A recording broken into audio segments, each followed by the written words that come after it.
much like the Legacy Infect deck, you know, it is a 4 Noble Hierarch deck that then plays a lot of 1 mana interaction here. Cards like Apostle's Blessing, Vines of the Vastwood, Might of Old Krosa help really keep your creatures safe from burn. That's going to be pretty necessary this game, however. Rudy did start the game with a turn 1 Grim Lavamancer, which is an excellent card in this matchup. Yeah, if you're backing it up with other removal spells or counter spells, Grim Lavamancer is very potent. See a Noble Hierarch from Cody. Rudy plays a fetch land here. Does not have enough to right now to just straight kill the Noble Hierarch with Grim Lavamancer, but you see his hand, copies of Deceiver Exarch, Remand, Lightning Bolt, all available for him. We'll just pass the turn for now. Yeah, Rudy doesn't necessarily care very much about the Noble Hierarch in this matchup. He wants to save all of his removal for the impact creature, so he's willing to just let Cody take it untap with Bolt in hand and try to fight over the big stuff. Now, one card he does have to watch out for out of Cody's deck is there are some copies of the card Wild Defiance that are in Infect decks specifically to deal with cards like Lightning Bolt.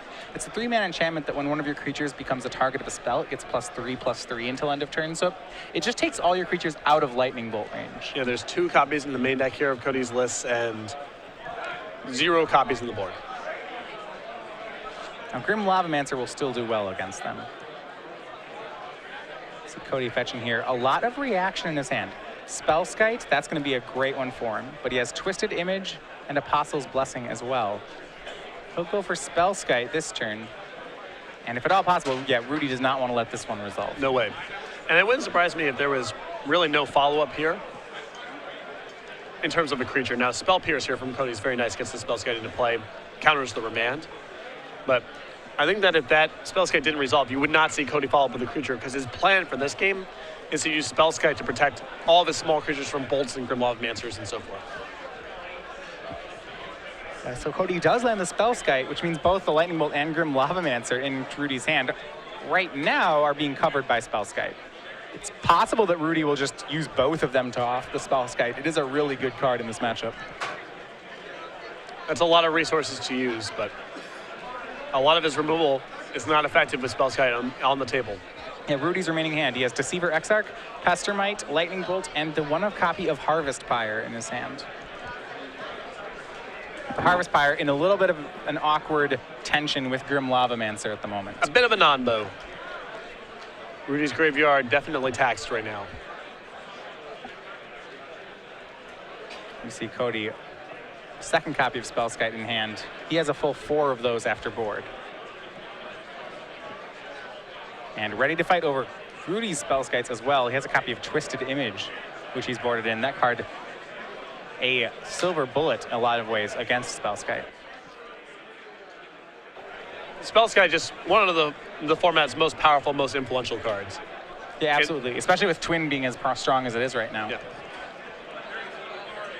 So now with double Spellskite protection, Cody will finally make an Infector, and that's going to be Glistener Elf. Yep. Again, a lot of protection here. 2 Spellskites is not easy for Rudy to work around. No, he probably can't combo through this. It does mean that Rudy can go for an aggro-based game plan, but he's drawn quite a good answer to these Spellskites.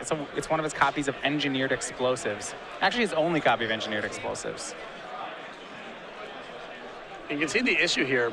You know, Rudy can't really afford to just put explosives to 2 and say go, because he knows he could die, basically. So setting it to 1, being able to get the Infector off the table, and then trying to worry about the Spellskites down the line is not a bad strategy. Yeah, well, I don't think he's trying to twin combo this game. I think he's doing more of the tempo, the blue-red tempo strategy. Going to try to win the game with bolts that go upstairs, Pestermites, Deceiver Exarchs, that sort of thing. Cody makes the attack, and Rudy quickly cracking Engineered Explosives, clearing the board of everything except for these 2 Spellskites. Now Rudy just passing back his hand, still has that Lightning Bolt, Harvest Pyre, Deceiver Exarch, and Splinter and Pestermite. We'll see if Cody can mount any sort of offensive. Still has a lot of protection for any Infector he could draw. Yeah. You know, but he's got nothing going on at this point, and I think Rudy just might be on a Pestermite beatdown game plan here. Yeah, Cody is actually at 14. He's dealt himself a lot of damage with his own lands. And there you have it. That is the Pestermite on end step for Rudy. Now he's going to start a clock going. Cody's hand does not have much help here. It is Apostle's Blessing, Twisted Image, and Windswept Heath. Yep. So end step, Rudy going to play Pestermite and then Harvest Pyre down one of the 2 Spellskites, it looks like. He's got to start somewhere, trying to get through these things. Cody has some options. He can actually Twisted Image his own. He can Blessing or Image his own Spellskite there.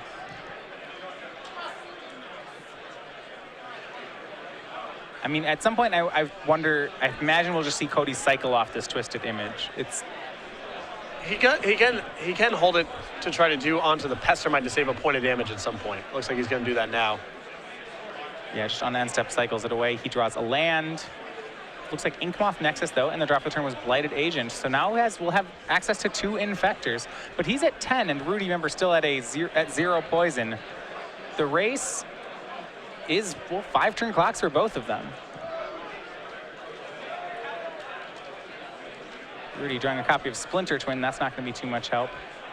Knocks Cody down to 8. He'll pass the turn back to Cody. Draw was Noble Hierarch.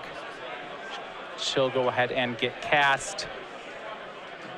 Cody goes to attacks. Rudy will tap the Blighted Agent, which just means that Cody activates.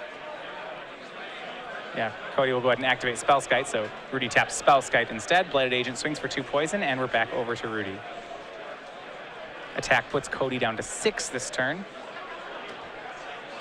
This looks like Rudy drawing another burn spell. Now 2 lightning bolts alongside his Splinter Twin. There's only 1 blue mana up for Cody, so Rudy has lethal burn right now, but Rudy needs to make sure that he dodges these Spellskite activations on the burn. Meanwhile, he continues to take damage. Blighted Agent swings in for 2 more. That puts Rudy up to 4 poison, and the draw again is a good one for Rudy. It is a copy of Cryptic Command. He does have the 4 mana in play. Puts Cody down to 4, passes back. Draw was Piracy Charm for Cody. That's a card that can go ahead and take care of the Pestermite. Cody goes to attacks, and Rudy chooses to tap the team, draw a card. This does take down counter magic. We'll see whether or not the Piracy Charm takes care of Pestermite here. I think he's got to take his spot to do it. Yeah, he does not have many opportunities. And here's the one. Pestermite gets +2/-1. That's going to go ahead and kill Pestermite. Rudy will be left with just Deceiver Exarch in play, but with Cody at 4 and multiple copies of Lightning Bolt in hand, that may just be enough. Deceiver Exarch swings Cody down to 3. Lightning Bolt. First one redirects at a Spellskite. Lightning Bolt again. Cody can pay 2 life to save himself here and make Rudy bolt the other Spellskite. Yeah, but I mean, if Rudy's gone this far, he needs to do this now because he's never going to get an opportunity to do any damage with this Lightning Bolt. Right. If he did the first bolt, I think Rudy thought he had lethal and then realized he didn't. Yeah, he's going to go ahead and... That was another play I was surprised by. I think that Rudy just needs to go at Cody in that spot because instead of going and doing what he did there, because Cody just has the option of playing the Spellskite. And what a turn on Vines of Bastard with Kicker on Blighted Agent. That'll give it +4/+4, exalts it up to a 6/6. Rudy remands it. Cody casts it again, and Cody Shoemaker, in a big turn of events, takes this game 3, and with it, the match. Yeah, that was looking like all